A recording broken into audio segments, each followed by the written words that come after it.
নামাজের জন্য কবর সংকীর্ণ হয়, কি কারণে হয়েছিল ওটা পরে। তাহলে আমরা যাদেরকে কবর দিয়েছি এই চোখে হয়তো দেখতে পাই না কবরের খবর, তবে বিশ্বাসটা রাখতে হবে আল্লাহর দয়া ছাড়া ওই কবরের আযাব থেকে কেউ ছাড় পেতে পারে না।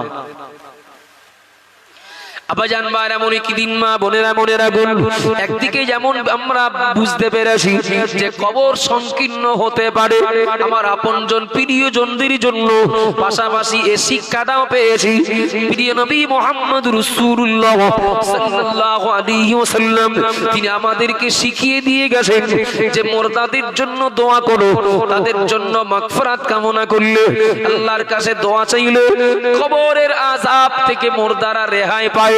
ওই সূত্র ধরে আমরাও আমাদের মুরদাদের জন্য আমরা দোয়া করি, আমরা দান সদকা করি, তাদের জন্য মাগফিরাত কামনা করি। ও বাবা জিরা ভাইরা মনে রাখুন, আমরা যাদেরকে কবর দিয়েছি বিশ্বাস করি না তারা তাদের নিজেদের যোগ্যতায় নিজেদের আমলের বিনিময়ে তারা আযাবুল কবর থেকে রেহাই পাবে, এ বিশ্বাস আমাদের হয় না বাবা। আল্লাহর দয়া ছাড়া কখনো কবরবাসীরা কবরের আযাব থেকে রেহাই পেতে পারেন না। আগামীতে আমরাও যারা কবরে যাব আমাদের ঈমানের বিনিময়ে আমাদের আমলের পাওয়ারে আমরাও কবরের আযাব থেকে বাঁচবো, এটা কখনো আশা করা যায় না। এজন্য বেঁচে থাকবো যতদিন আমাদের মুরদাদের জন্য আমাদের দোয়া করতে হবে, আর আমরা যেদিন মরে যাব আমাদের উত্তরসূরিরা আমাদের জন্য দোয়া করবে। কিন্তু মনে রাখা দরকার বাবা, দোয়া করবে যারা অবশ্যই তাদেরকে আল্লাহর কাছে ভালো বান্দা ভালো বান্দি বলে গণ্য হওয়া দরকার। কলমাখানির মজলিসে 1000 লোকের আয়োজন, আসে তাতে বেনামাজি, আসে তাতে বেরোজগার, আসে সেই 1000-এর ভিতরে কত নাফরমান, একদিকে আদেশ পালন করেন না, নিষেধ বর্জন করেন না, এমন মানুষ তো থাকে হাফের বেশি। কথা ঠিক বলছি না ভুল বলছি? 1000 লোক যদি আমন্ত্রিত থাকে দেখবেন অর্ধেকের বেশি লোক বেনামাজি, বেরোজগার, ধর্মহারা।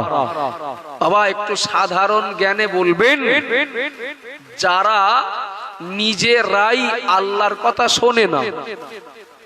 আমি আমার কথা বলি, আল্লাহ আমাকে নামাজ পড়তে বলেছেন, আমি পড়ি না। আল্লাহ আমাকে রোজা রাখতে বলেছেন, আমি রাখি না। আল্লাহ আমাকে সুদ খেতে নিষেধ করেছেন, আমি বাদ দেই না।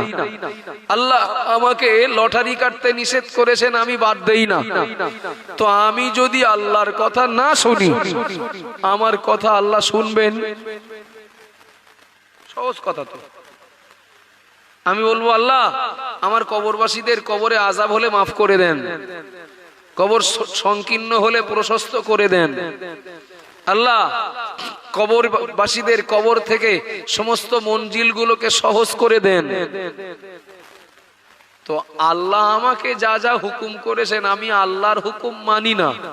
আর আমি যখন আল্লাহকে বলবো আল্লাহ এই দেন ওই দেন, এই করেন ওই করেন, আল্লাহ কেন আমার কথা শুনতে যাবেন? এটা তো স্বাভাবিক। সত্যি যদি মনে করি যে আমার কবরবাসীরা আমার দ্বারা আমাদের দ্বারা উপকার পাক, তাহলে ওদের জন্য দোয়া করার আগে আমাদেরকে আল্লাহর কাছে ভালো হতে হবে। আল্লাহর কাছে আমাদের দোয়া করার মতো সেই যোগ্যতাটা অর্জন করতে হবে। 1000 লোক নিয়ে দোয়া, কিন্তু দোয়াকারীরা যদি হয় দোয়া করার অযোগ্য, তাহলে এই দোয়ায় কিন্তু কবরবাসীরা উপকার পাবে না। আবাজান ভাইরা মনে কি দিন, মা বোনেরা মনে রাখুন, আমি এক ধাপ এগিয়ে যাচ্ছি।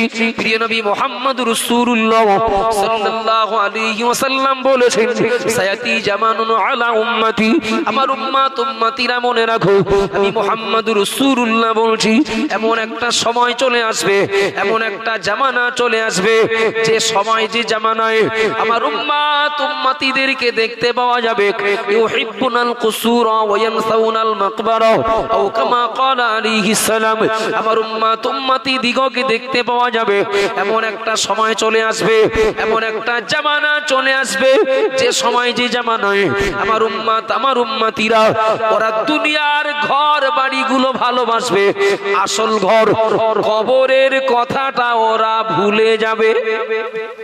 কি অন্যদের জন্য কি নিজের জন্য ওরা দুনিয়ার ঘর বাড়িগুলোকে বিরাট ভালোবাসবে, সুন্দর চাকচিক্যময় করবে, সুন্দর মনোরম পরিবেশ তৈরি করবে। ওয়ায়ানসাউনাল মাকবারা, কিন্তু আমি নবী মুহাম্মদ রাসূলুল্লাহ সাল্লাল্লাহু আলাইহি ওয়াসাল্লাম বলছি ওরা কবরের কথাটা ভুলে যাবে। ও বাবাজিরা, ভাইরা, ও মা বোনেরা, মনে রাখুন, একটু দয়া করে বলবেন নাকি আজ থেকে ১৫০০ বছর আগে নবী যে আশঙ্কা করেছিলেন যাদের ব্যাপারে বা যাদের জন্য, আমরা কি তার বাইরে নাকি? না না বাবা, দুনিয়ার ঘর বাড়িগুলোই এই চোখে তো কত দেখি, এই চোখে কত দেখি। আব্বা মা দুনিয়ায় বেঁচে আছে, সন্তান মারা গেছে, এই চোখে কত দেখি। বড় ভাই দুনিয়ায় বেঁচে আছে, ছোট ভাই মারা গেছে, এই চোখে কত দেখি। স্বামী দুনিয়ায় বেঁচে আছে, স্ত্রী মারা গেছে। ও বাবা জিরা ভাইরা, দুনিয়ার এই আমাদের মনোরম পরিবেশের এই ঘরগুলো এর মায়া মোহাব্বত ত্যাগ করে যে কোনো সময়ে আমাদের দুনিয়ার থেকে ছেড়ে যেতে হয়, তার ভুরি ভুরি দৃষ্টান্ত আমরা দেখি। এরপরেও আমাদের ঘরগুলো কত সুন্দর করি, কত মজবুত করি, কত মনোরম করি, কত মানানসই করি।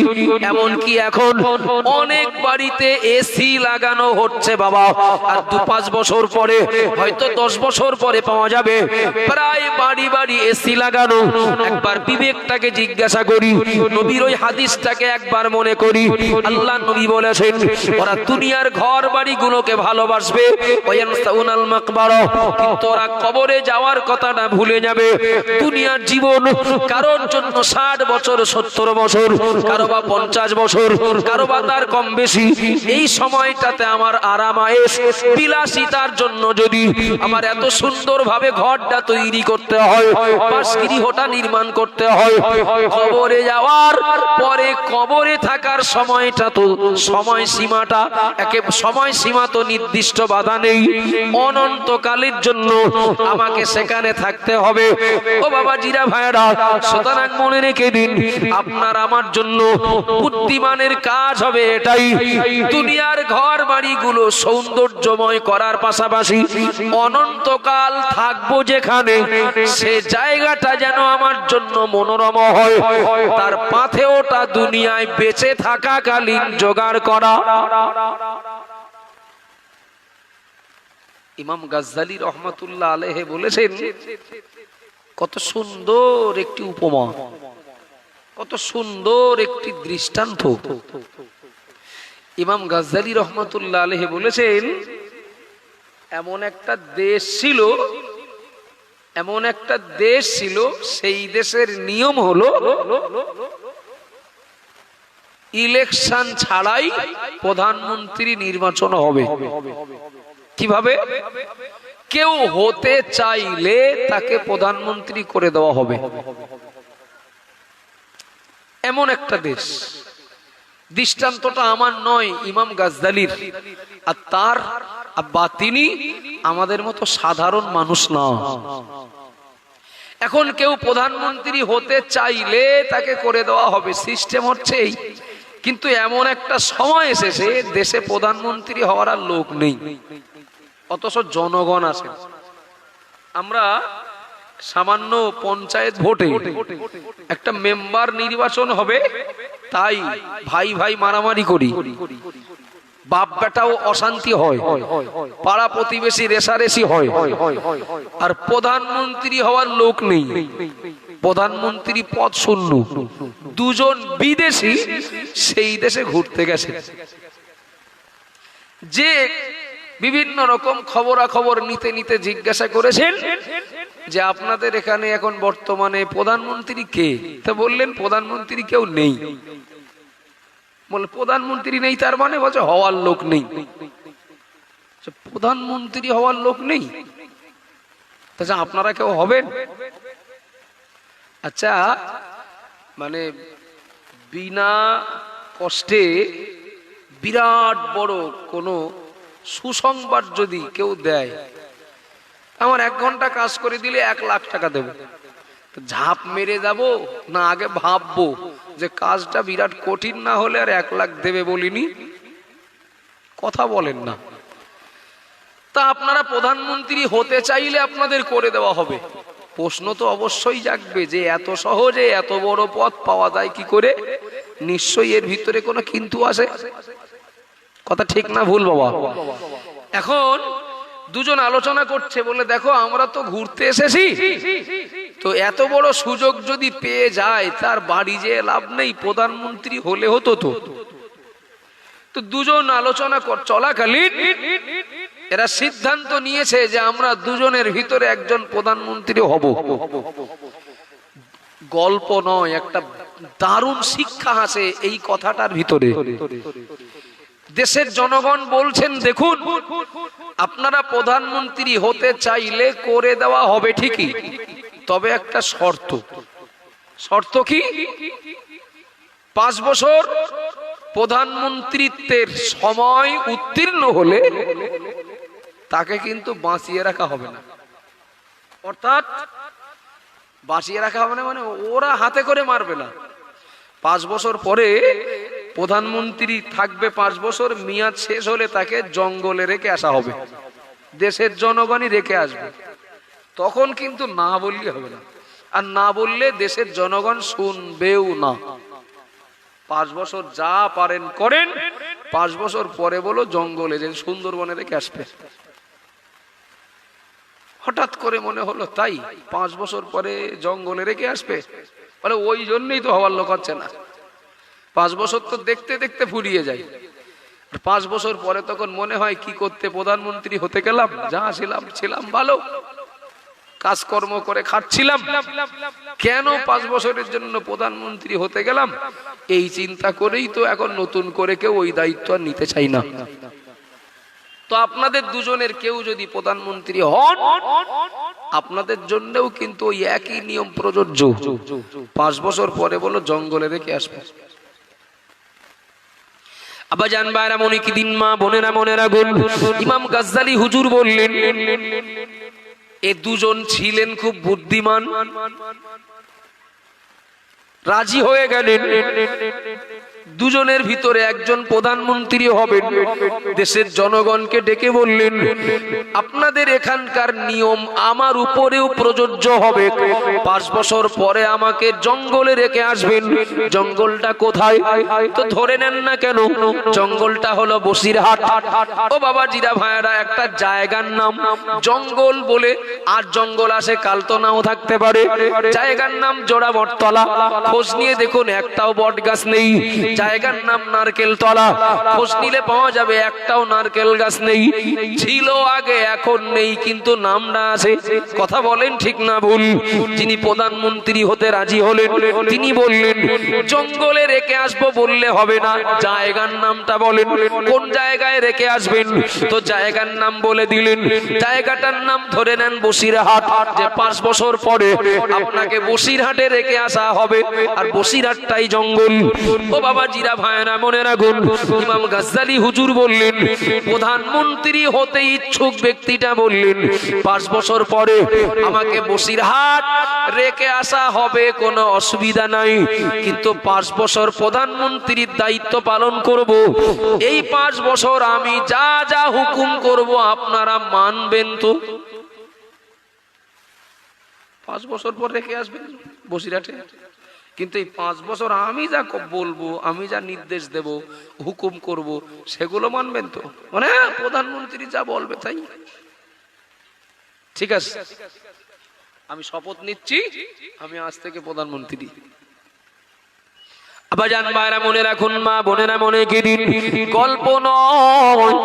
ইমাম গাজ্জালি হুজুর বলেছেন প্রধানমন্ত্রীর চেয়ারে বসেই পুলিশ প্রশাসনদেরকে আগে ডাকলেন, দেশের সৈন্যদেরকে আগে ডাকলেন, ডেকে অর্ডার করলেন আজ থেকে তোমাদের প্রথম কাজ হলো বসিরহাটের জঙ্গল কাটা শুরু করো।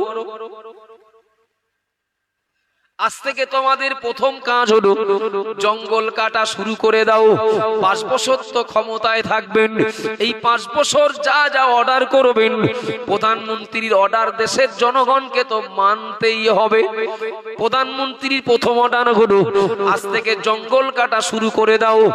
ও বাবাজিরা, ভাইরা, মনে রাখুন, দেশের সৈন্যরা সবাই যদি জঙ্গল কাটতে কাজে লাগে শুরু করে দেয়, তাহলে ও জঙ্গল পরিষ্কার করতে দিন লাগবে।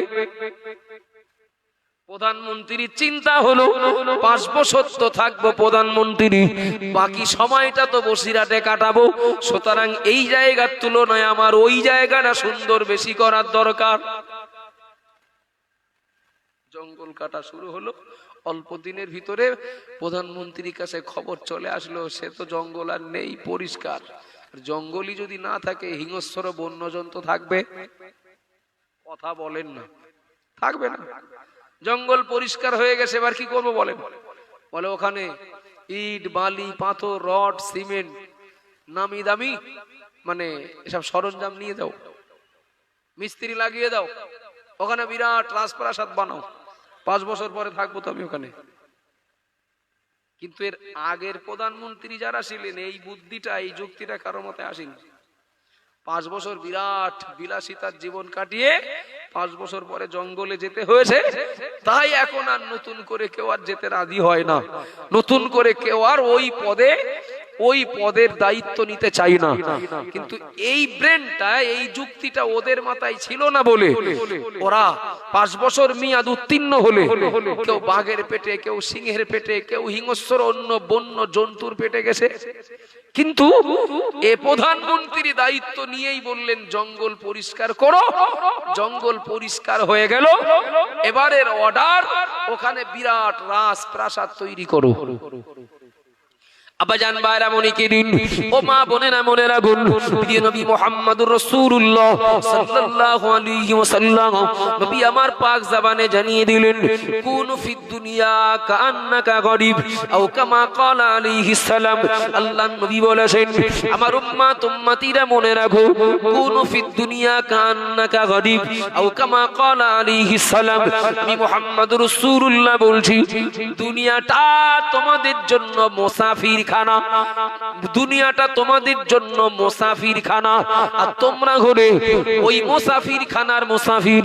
ও বাবাজিরা, ভাইরা, মনে রাখুন, বাড়ি দক্ষিণ দেবীপুরে, বাড়ি উত্তর দেবীপুরে, বাড়ি মমিনপুরে, বাড়ি নেওরায়, কিংবা বাড়ি বসিরহাট এলাকায় খোঁজ নিলে পাওয়া যাবে আমাদের কারোবা ছেলে, কারোবা ভাই, আমাদের কারোবা বাপ, কারোবা পরিবারের অন্য কেউ কর্মসূত্রে আয় রোজগার করার জন্য, উপার্জনের জন্য কেউ বোম্বাইতে আসেন, কেউ দিল্লিতে আসেন, কেউ বা সৌদি আরবে আসেন, কেউ কুয়েতে আসেন, কেউ কাতারে আসেন, কেউ বা বাইরের রাজ্যে, কেউ বা বাইরের দেশে উপার্জন করার জন্য গিয়েছেন বা যান কি যান না, চেয়ে থাকেন। একটু দয়া করে বলবেন নাকি, যারা এই স্বদেশ ছেড়ে, মাতৃভূমি ছেড়ে, যারা বাইরের রাজ্যে, যারা বাইরের দেশে কর্মসূত্রে বা জীবিকা নির্বাহের জন্য যারা গিয়েছেন, সেখানে গিয়ে তাদের ঘর ভাড়া নিয়ে থাকতে হয় কিনা? থাকতে হয়। তো যে ঘরটা ভাড়া নিয়েছেন, ঘরটার না রংটা পুরনো মতো হয়ে গেছে। এই 2 বছর কি 3 বছরের জন্য ঘর ভাড়া নিয়েছেন, যদি দেখেন রংটা একটু চটে যাওয়া মতো হয়েছে, তা কি ভাড়া করা ঘরে, ভাড়া নেওয়া ঘরে যারা ভাড়া নেবে তারা কি রং করে দেবে? একটু কথা বলেন না। বাড়িটা না একটু পুরনো মতো হয়ে গেছে, তো ভাড়া নিয়েছে যে বা যারা, ওরা কি ভাড়া নেওয়া ঘর ভেঙে নতুন করে তৈরি করবে? আরো অনেক ঘাটতি আছে, আরো অনেক ত্রুটি আছে। কোন রকমে নিজের চলার মতো করে নেবে যে এ তো আমার নিজের ঘর না, এ তো আমার ভাড়ার ঘর, আমি লোকের ঘর ঠিক করতে যাবো কেন? লোকের ঘর আমি টাকা খরচ করতে যাব কেন? আমার বাড়ি তো দক্ষিণ দেবীপুর, আমার বাড়ি তো নেওরা, আমার বাড়ি তো মমিনপুর। বরং এই ঘরে থেকে আয় রোজগার করে নিয়ে বাড়ি যে একটা ভালো দেখে ঘর বাঁধবো, খরচ এখান করবো কেন? খরচ করব ওই জায়গায়, এটা তো আমার নিজের ঘর না, ভাড়াটে ঘর। আসল আমার নিজের বসবাসের ঘর তো আমার গ্রামে, আমার এলাকায়। আবার জানবা এমনই কি দিন মা বোনেরা মনে রাখুন, ইমাম গাজ্জালী রহমাতুল্লাহ আলাইহি বলেছেন 5 বছর প্রধানমন্ত্রীত্বের দায়িত্বে থাকাকালীন লোকটা করেছেন কি, জঙ্গল কেটে সাফাই করে জঙ্গলটাকে এখন রাজপ্রাসাদ বানিয়েছেন। 5 বছর পরের জীবনটা তার আরো সুখময় হবে কি হবে না? ও বাবা জিরা ভাইরা মনে রাখুন, ইমাম গাজ্জালী হুজুর তাম দুনিয়ার ঈমানওয়ালাদেরকে এটাই মনে করিয়ে দিলেন, ও দুনিয়ার ঈমানওয়ালারা, মহান আল্লাহ পাক রব্বুল আলামিন কারোর 50 বছরের সময় দিয়ে, কারো 60-70 বছরের সময় দিয়ে দুনিয়াতে পাঠিয়েছেন। ওটা তোমাদের বাদশাহিত্বের জীবন। এই সময়ের ভিতরে যা খুশি তাই করো। সময় শেষ হলে তোমার কিন্তু জঙ্গলে রেখে আসা হবে, অর্থাৎ বাঁশবাগানে, অর্থাৎ আমবাগানে, ঝোপঝাড়ের ভিতরে 3.5 জায়গা, ওই কবরে কিন্তু তোমার রেখে আসা হবে। আল্লাহ 50 বছর হায়াত নির্ধারণ করেছেন। সময় শেষ হলে বল কিন্তু কবরে, 70 বছরের সময় শেষ হলে তোমার কিন্তু ওই কবরে রেখে আসা হবে। 60 বছরের সময় শেষ হলে তোমাকে কিন্তু কবরে রেখে আসা হবে। রাজা হোক আর বাদশা হোক, রাজা হোক আর প্রজা হোক, মাস্টার হোক আর ছাত্র হোক, ডাক্তার হোক আর রোগী হোক, ধনী হোক আর গরিব হোক, সময় শেষ হলে কিন্তু তোমার কবরে যেতে হবে। সুতরাং ওই ঈমানওয়ালা বান্দা বান্দি তোমার ওই 5 বছরের ওই প্রধানমন্ত্রীর কাছ থেকে শিক্ষা নিয়ে তোমার দুনিয়ার জীবনের 60, 70, 80 বছরের এই সময়টাতে তুমি এমন কিছু পাথেও জোগাড় করো, মৃত্যুর পরবর্তী জীবনে হাজার হাজার বছর কিংবা তারও বেশি সময় তুমি এই দুনিয়া থেকে